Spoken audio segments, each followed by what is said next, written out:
감사하는 명령이라고 하는 좀 무거운 제목이지만 구약 성경 곳곳에 배어 있는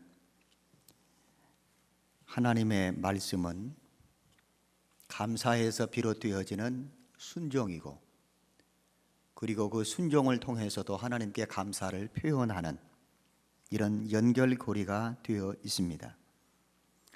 감사는 이스라엘 전 역사를 통해서 하나님이 그 백성들에게 주제가 되어 감사해야 한다. 감사는 해도 되고 안 해도 되는 선택의 여지가 아니라 감사는 마땅히 하나님께 드려야 될 필수 요소라고 하는 사실입니다. 다윗은 여호와를 칭송하며 감사하며 노래하게 하기 위하여 레위 사람들을 세웠다는 기록이 있습니다. 그래서 감사를 드린다는 것은 이스라엘 사람들이 하나님께 예배하는 데 있어서 중요한 위치와 역할을 차지합니다. 우리 개신교에서, 장로교 개신교에서 가장 중요하게 여기는 것은 하나님의 말씀입니다. 어떤 교회는, 순천에도 어떤 교회는 예배를 인도하는 이 강대상이 강단에 2개가 놓여져 있는 교회들이 있습니다. 한쪽은 강대상이 조금 큽니다. 마이크 성능도 좋고, 또 한쪽은 좀 강대상이 작습니다. 작은 강대상에서는 기도와 사회, 광고의 역할을 하시고, 강대상이 큰 쪽에서는 말씀을 선포하는 설교의 단어로 사용합니다. 그런데 어떤 데는 2개가 있고 어떤 데는 1개가 있습니까? 2개 있는 교회는 큰 교회고, 2개 있는 교회는 강대상을 2개 살 만한 경제적인 여유가 넉넉해서 2개를 사는 것이 아닙니다. 저마다 나름대로의 이유가 있겠지요. 그런데 강대상을 이 중심에 하나를 놓는 교회는 재정이 넉넉하지 못하고 2개를 살 만한 여력이 못 되어서 하나만 중심에 놓는 그런 경우는 아닙니다. 장로교의 창시자라고 할 수 있는 요한 칼빈 선생은 우리가 하나님 앞에 은혜를 얻는 은혜의 방편들을 여러 가지 소개하면서 하나님의 말씀의 중요성을 강조했습니다. 강단을, 설교하는 강단을 이 중심에 하나를 놓는다는 것은 예배의 중심을, 교회에서 드려지는 예배의 중심을 말씀 중심으로 위치 놓는다는 의미가 칼빈의 지론입니다. 하나님 말씀이 중심이다. 예배의 중심도 말씀이다. 그런데 시편에 면면하게 흐르는 다윗 왕의 시편 송과, 그리고 구약시대에 하나님을 제사하고 예배했을 때마다 가장 중심에 놓여 있었던 것은 찬송입니다. 시편 1편에서부터 150편까지 150장으로 되어 있지만 어떤 장 가장 첫 머리에는 이렇게 되어 있습니다. 영장으로 한 노래, 그리고 다양한 악기의 이름을 거명하면서, 영장은 찬양을 인도하는, 지금으로 보면 지휘자입니다. 앞장서서 마이크에 대고 이 찬송을 선창하듯 불러가면서 회중들의 찬양을 지도해가는 그분들이 영장입니다. 그분들이 다윗의 시편송을 노래 부르면서, 그래서 땡땡땡 다 같이 예배합시다 라고 하는 그 신호음부터 예배가 시작이 아니라 이미 예배를 시작하기 전에 찬양단들이 앞에 나와서 하나님의 이름을 높여 성호를 노래하는 그때부터가 예배는 이어져 가는 것입니다.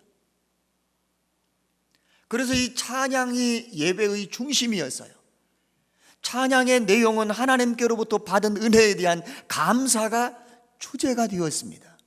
그래서 감사한 마음을 담아 하나님의 은혜를 노래하며 찬송하는 그것이 예배의 중심이었다라는 그 말입니다.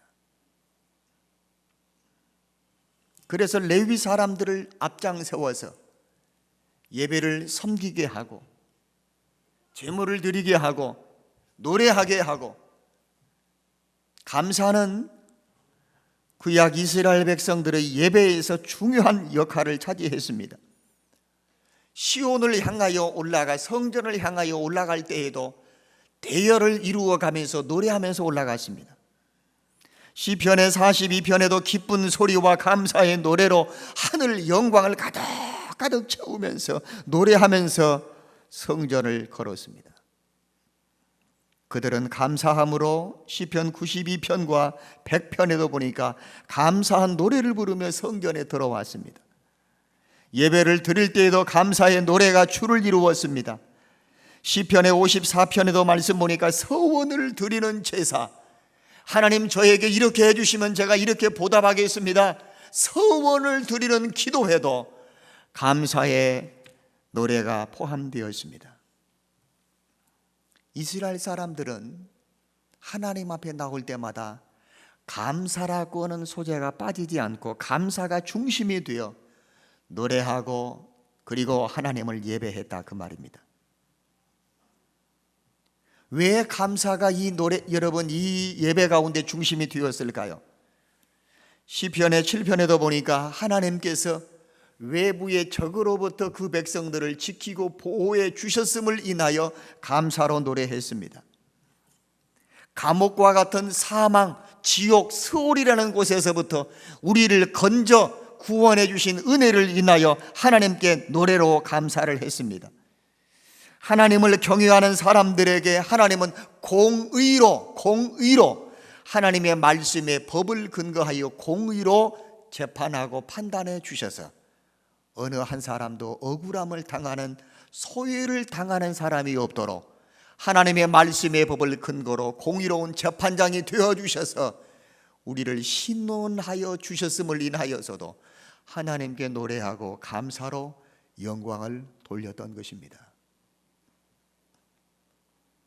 잠언 지난 6월 말까지 5월과 6월 동안 우리는 잠언의 말씀을 묵상했습니다. 31장 르무엘이라고 하는 솔로몬의 또 다른 이름, 그의 어머니가 아들 솔로몬에게 당부했던 그 요청이 무엇인고 하면, 아들아, 너가 임금이 되면 두 가지를 조심해야 된다. 첫째, 술 먹고 정신 잃어버리지 말아라. 술 마시고 정신줄 놓칠 말아라. 두 번째, 너희에게 부여한 왕적인 권위를 가지고 많은 여인을 거느리지 말아라. 아들에게 부여된 왕의 이 자격과 왕의 권위를 써야 할 곳이 어디냐? 억울한 일을 만났지만 벙어리 같은 사람들이 있습니다. 억울함을 어디에도 호소할 수 없는 벙어리와 같이 입 다물어야 될 그런 억울함을 겪는 사람들에게 하나님의 말씀의 법을 근거로 옳은 정의를 판단하여 너의 관할 아래에 있는 모든 백성들은 억울함을 호소하는 사람들이 없도록 정의로운 재판장이 되어야 한다. 비슷한 시기에 두 아들을 낳은 엄마들, 아이를 낳고 아이를 돌보는데 민감한 엄마가 있는가 하면 둔한 엄마도 있었던 것 같습니다. 둔한 엄마가 이렇게 몸을 돌아 눕다가 그만 비대한 몸으로 그 어린 갓난 아기를 눌려 죽였어요. 눈 떠보니까 우리 아기가 죽어 있는 거예요. 옆에 아기는 그대로 쌩쌩하고. 그래서 살짝 바꿔치기를 했습니다. 살아있는 아기가 우리 아기라고 우겨대도 힘이 있고 목소리 큰 사람들이 한 번씩 엄포를 놓으면 힘없고 약한 사람들은 기죽은 듯이 가만히 억울함을 해소할 수가 없어요. 그래서 지혜로운 솔로몬 왕에게 그 아이를 안고 두 어머니가 한 아이의 어머니인 것을 확인해 달라고, 그때 솔로몬이 신하에게 칼을 가져오라고 했습니다. 구경하는 많은 사람들이 깜짝 놀랐습니다. 솔로몬은 이렇게 대답을 했지요. 아이는 하나고 엄마는 둘인데 어떻게 하겠느냐? 절반으로 나누어서 반쪽씩 주어야지. 한쪽 엄마는 얼굴이 난색이 됐습니다. 안 됩니다. 아이를 죽여서 반쪽 나누면 어디에 쓰겠습니까? 제가 양보하겠습니다. 한쪽 엄마는 싱글생글합니다. 반쪽이라도 빨리 나누어 달라는 것입니다. 솔로몬 임금님이 칼을 내려놓고 신하들에게 이렇게 말했습니다. 울면서 반쪽으로 아이를 나누지 말라고 말하는 저 어미에게 아이를 주어라. 임금님 어떻게 하셨습니까? 내 몸으로 난 자식을 반쪽으로 나누어서 죽는 그 자식의 모습을 볼 의미가 어디 있겠느냐? 우는 엄마가 진짜 어민이라.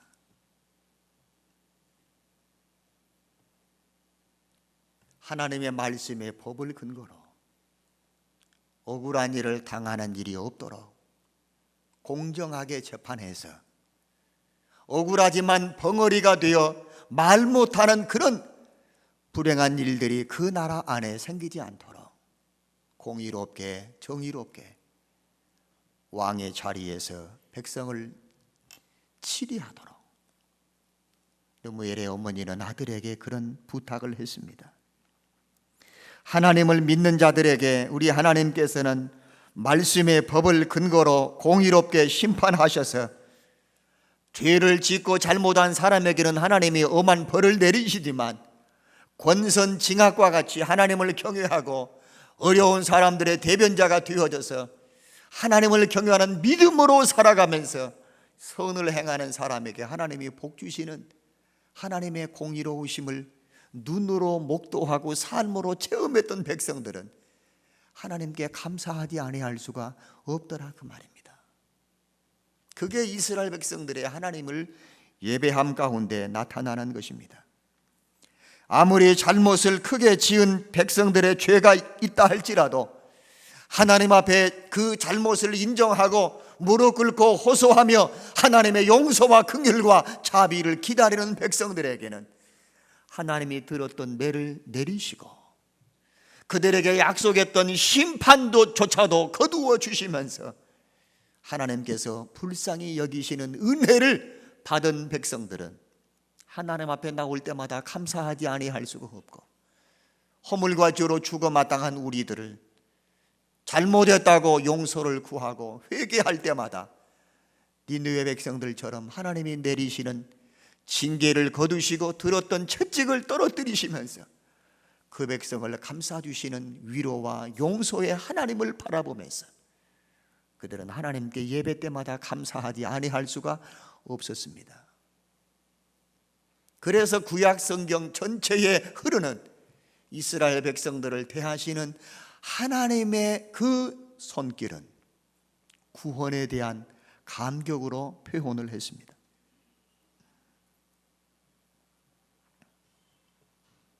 구원에 대한 감격. 실상 이스라엘 백성들에게 하나님께서는 1년에 3번 하나님께 절기를 지키라고 했습니다. 무교병의 절기를 지켜라. 그 다음에 또 맥추절의 절기를 지켜라. 수장절의 절기를 지켜라. 이 모든 3가지 맥추절이나 수장절이나 무교병의 절기를 지키는 이 6월절 절기는 모두가 다 구원에 대한 하나님의 은혜를 감사함으로 표현하는 절기들입니다. 기회가 주어지면 금년에 농사가 잘 됐고 수입이 많았으면 풍년이 되었으면 크게 감사하고 흉년이 왔고 극심한 가뭄이 되어 먹을 양식을 많이 얻지 못했다면 적게 하거나 때로는 한번 넘어갈 수도 있는 해도 되고 안 해도 되는 것이 아니라 6월절의 절기는 광복절과 같고 맥추절의 절기는 특별히 뿌려놓은 씨앗을 처음 거둔 것에 대한 보리를 거두면서부터 49일을 지나 50일째가 될 때에 밀의 첫 수확을 거두는 그 감격으로 하나님이 복 주신 은혜를, 수장절은 1년 연말에 특별히 1년 동안 뿌려놓은 씨앗들을 거두는, 그래서 연종의 수확을 거두고 그리고 그것을 저장 보관해서 겨울을 날 수 있도록 축복하신 추수감사주일의 절기를 성경은 지키라라고 했습니다. 한번 따라해 보십시다. 절기를 지키라. 명령입니다. 절기를 지키라라고 하는 그 명령 속에 담겨 있는 의미는 구원의 감사를 하나님께 표현해야 한다는 것입니다. 지난 6개월을 지나오면서 감사한 내용들이 많습니다. 그런데 우리는 잊고 사는 거예요. 일부러 기억조차 하지 않으려고 합니다. 잊고 살고 기억조차 안 하고 무덤덤하게 넘어가 버리려고 하는 그런 모습이 우리에게도 있지만, 이 절기를 통해서 하나님께 감사를 회복하고 감사의 절기를 통해서 감사를 하나님께 표현하고, 그래서 감사는 명령이라고 하는,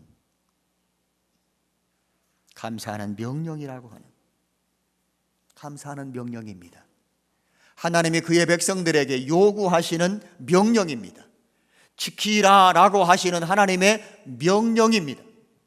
감사는 해도 되고 안 해도 되는 선택의 여지가 없습니다. 감사는 당연히 드려야 될 필수적인 하나님의 명령입니다. 맥추절을 오순절이라고도 하고 칠칠절, 초실절이라고도 말합니다. 밀을 수확하는 첫 열매를 드리는 축제일입니다. 보리를 벨 때부터 밀이 수확이 끝나는 7주 동안 전체 곡물을 수확하는 기간을 말합니다. 그래서 하나님의 보살핌으로 잘 마치게 된 것에 대한 기쁨과 감사를 표현하는 엄숙한 의식입니다. 이날은 모든 일을 멈추고 모든 백성들이 하나님께 제물을 가져와서 하나님께서 우리를 복주시고 도우시고 복주신 은혜를 힘입은 우리 자신과 제물을 하나님께 드리는 날입니다. 맥추절에 드리는 제물은 처음 거둔 밀가루로 떡덩이 2개를 만들어서 요제로 흔들어 드리기도 하고, 수양 2마리를 잡아 하나님께 제물로 드리기도 하고, 맥추절이 시작될 때에 처음으로 거두어 드린 첫 곡식단 수양 2마리, 첫 밀가루를 내어서 떡덩이 2개를 만들어 하나님께 흔들어 바치는 요제, 이 3가지를 드렸어요. 이 절기에 참석한 모든 백성들은 찬양과 춤으로, 노래와 춤으로 하나님께 영광을 돌리었습니다. 그러면서 농사를 짓지 못하고 수입이 없고 가난한 이웃들을 초대하고, 모처럼 순회 전도자들처럼 지나가면서 마침 우리 동네 이 맥추절 절기를 지키는 이 지역을 지나가는 나그네들을 초대했습니다. 가난한 사람들을 초대했습니다. 홀로 사는 노인분들을 초대했습니다. 초실 부모한 이런 어린 청소년들을 다 초대해서 함께 음식을 나누는 공동 식사를 하는 절기가 바로 맥추감사 절기였습니다. 어떤 분들은 이렇게 말하는지 모릅니다. 목사님, 요즘에 보리 농사 짓는 사람 없습니다. 목사님, 밀 농사를 짓는 사람들도 극히 찾아보기 어렵습니다. 그런데 무슨 맥추절 절기를 지킵니까? 이제 우리도 이런 구약적인 행사, 구약적인 절기를 우리는 좀 지키지 맙시다. 여러분, 맥추절의 의미는 처음 것을 하나님께 드린다는 의미가 있습니다. 뿌려놓은 씨앗이 싹을 내고 거두어진 열매, 처음 것을 거둔 것에 대한 하나님께 감사입니다. 이것은 하나님 제일주의로 사는 신앙의 표현입니다. 이동원 목사님은 그의 설교문 가운데 이런 짧은 식규적인 것을 하나 적어 놓았습니다. 하나님, 제가 오늘 하늘을 바라볼 때 처음 보는 하늘인 것처럼 하늘을 바라볼 수 있게 해주세요. 하나님, 제가 처음으로 사랑했던 첫사랑 그 여인을 처음 그렇게 바라보던 그 사랑의 눈초리로 내 아내를 바라보게 해주세요. 내가 누군가의 전도를 받고 처음으로 설렘과 기대 반 예배당을 들어서는 그 마음으로 오늘도 예배당 안에 앉게 해주세요. 처음 예배 의자리에 앉아 예배당에 들어왔을 때 하나님의 말씀의 메시지가 내 심장을 사로잡던 그 감격으로, 처음 듣던 그 심정으로 오늘도 설교를 듣게 하옵소서. 처음만 이렇게 여러분 좋은 게 아니라 마지막도 목사님은 이렇게 장식했습니다. 주님, 마지막 단두대에 올라 서 있는 사형수가 얼마만큼이나 내게 생명의 시간이 남아있는지 알 수 없는 마지막 단두대에 올라서 있는 사형수와 같은 그런 심정으로 내 남은 때를 살아갈 수 있도록 도와주옵소서. 제가 지금 바라보는 저 하늘을 다시는 볼 수 없어 마지막 바라보는 하늘인 것처럼 하늘을 조심스럽게 쳐다보게 하옵소서. 한평생을 인생의 동반자로 살아왔던 아내를 마지막 바라보는, 마지막 쳐다보는 아내인 것처럼 오늘도 제 아내를 그런 눈으로 바라보게 하옵소서.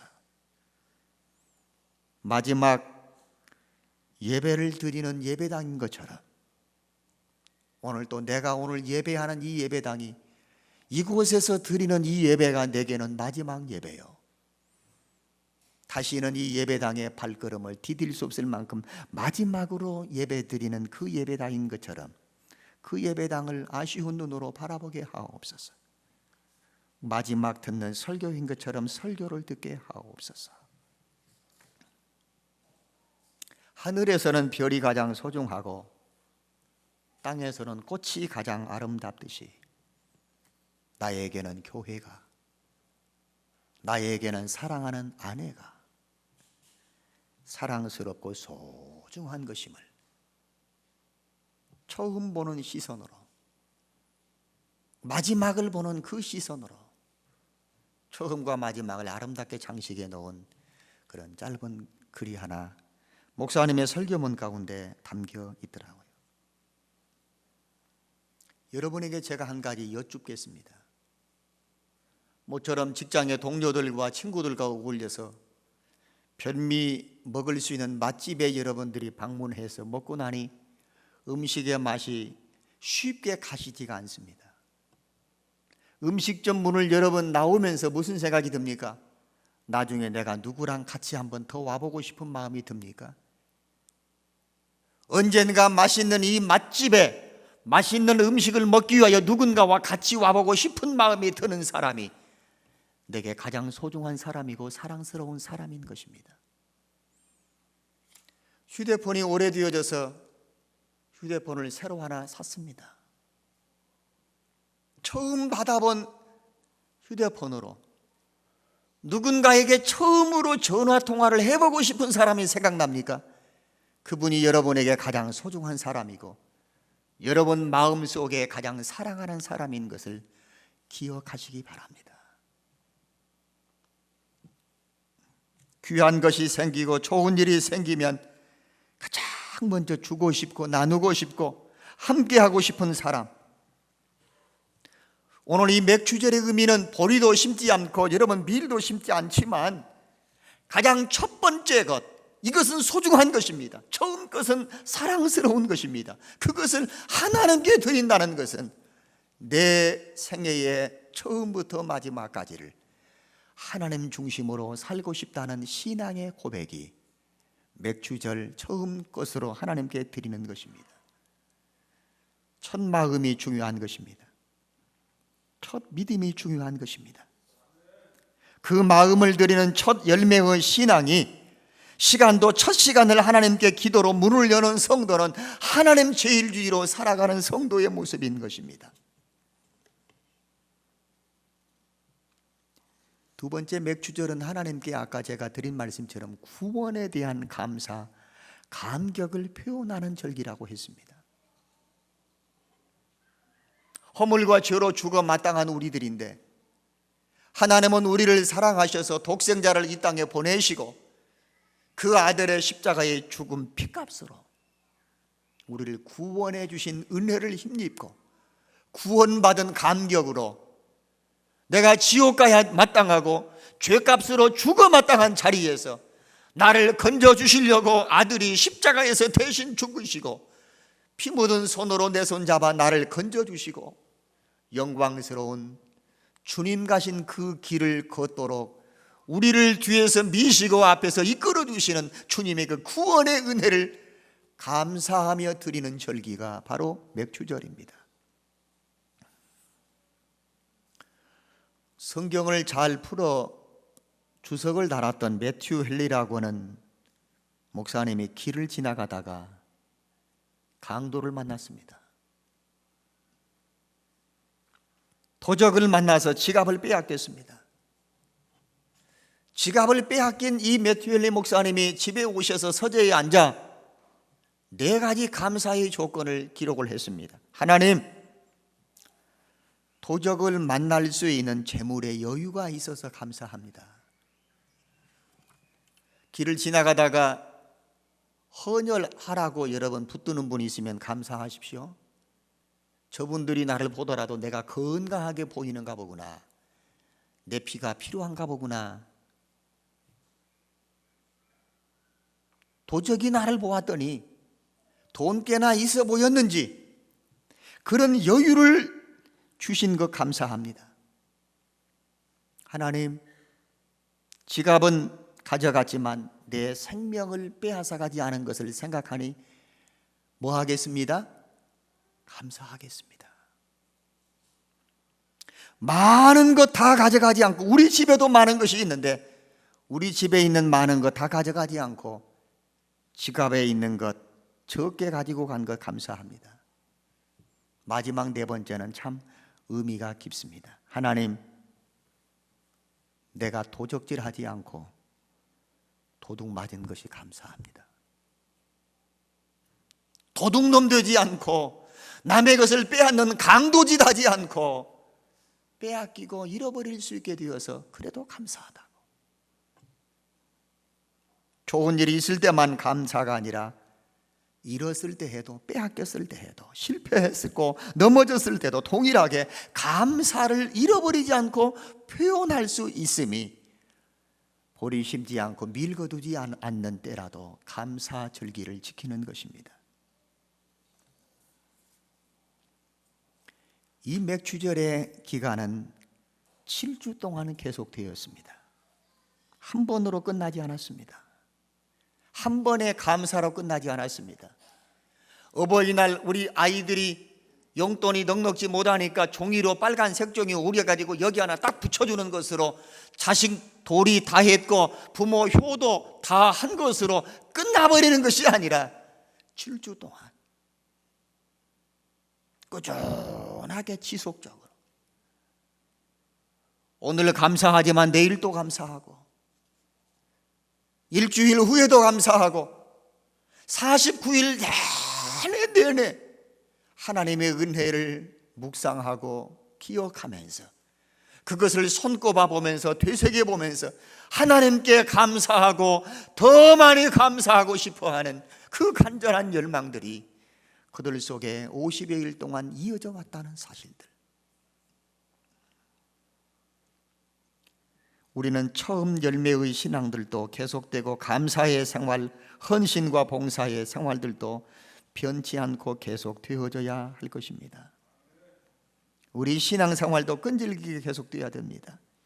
하나님이 우리 자신과 우리 교회와 우리 가정과 후손들에게 주시는 복도, 국가의 발전과 세계 복음화에 대한 열망들도 농부처럼 씨 뿌리고 거름 주고 물 주고 잡초를 주면서 거두면서 끈질기게 열매를 얻을 때까지 더위와 싸우고 추위와 싸우고 병충해와 싸우고 그러면서 열매를 거둘 때까지 끈기 있게 인내하는 농부의 그 수고로움처럼 상반기를 결산하여 뒤돌아보면서 감사로만 그침이 아니라 남은 12월 말까지 남은 인생의 여정을 이종표에 기록해 놓은 것처럼 오늘 맥주감사 주일의 의미는 뒤돌아보면서 걸어온 걸음만 발자국을 헤아려 보는 것이 아니라 앞으로 남은 만큼 걸어가야 될 그 여정들을 지금까지도 그 은혜와 구원의 손길로 우리를 감사하게 인도하셨던 그 하나님이 남은 인생의 여정도 연말까지도 우리를 인도해 주실 것을 믿고 감사함으로 오늘 예배하는 그런 주일이 맥주감사 주일인 것입니다. 키에르 케로코라고 하는 철학자는 이런 기억될 만한 이야기 하나를 남겼습니다. 하나님, 나는 가련한 상놈입니다. 그렇지만 하나님께서 나를 책임지시고 나에게 내가 기대한 것 이상의 말할 수 없는 귀한 것들을 주셨습니다. 이제 오늘부터 저는 하나님이 계시는 영원한 나라를 갈망하며 내 남은 때를 걷게 되어 감사합니다. 그런데 그것은 내가 누릴 영광을 목적하는 것이 아니라 나를 구원하신 그분에게 감사하기 위하여 하나님이 약속해 놓으신 아름다운 저 천성을 나는 가고 싶은 것입니다. 내가 왜 천국에 가고 싶습니까? 아버지 계신 그곳에 왜 가고 싶습니까? 앞서간 믿음의 선진들이 거하는 그곳에 영광스러운 주님의 보좌 앞에 우리가 왜 나아가기를 소망합니까? 상놈인 나에게 기대했던 것 이상의 좋은 것으로 내게 복 주신 그 하나님 앞에 무한한 감사로 영광을 돌리고 싶어서 나는 주님이 계신 그 나라를 갈망하는 것입니다. 구원의 이유가 뭡니까? 신앙생활에 남은 여정에 여러분 남은 여러분 인생의 신앙의 목적이 무엇입니까? 지금까지도 구원해 주신 은혜가 고맙지만 기억하지 못하고 더듬어서 여러분 되새기지 못하고 감사를 잊어버리고 살았던 것, 주님 나라에 가서 그 하나님 앞에 더 감사하고 싶어서 하나님 나라를 간다는 거예요. 감동적인 이 말을 우리는 저와 여러분의 고백으로 마음에 담고 새기면서 돌아갈 내 고향 하늘나라, 왜 이 땅은 고생도 하고 질병으로 고통도 받고 눈물도 있고 슬픔도 있고 아픔도 있지만 하나님의 나라는 그런 것들이 없는 곳이라고 했잖아. 그러니 얼른 가서 그 영화를 누려야지가 아니라 키에르 케고르의 말처럼 나를 구원하신 하나님의 은혜를 더 많이 감사하고 싶어서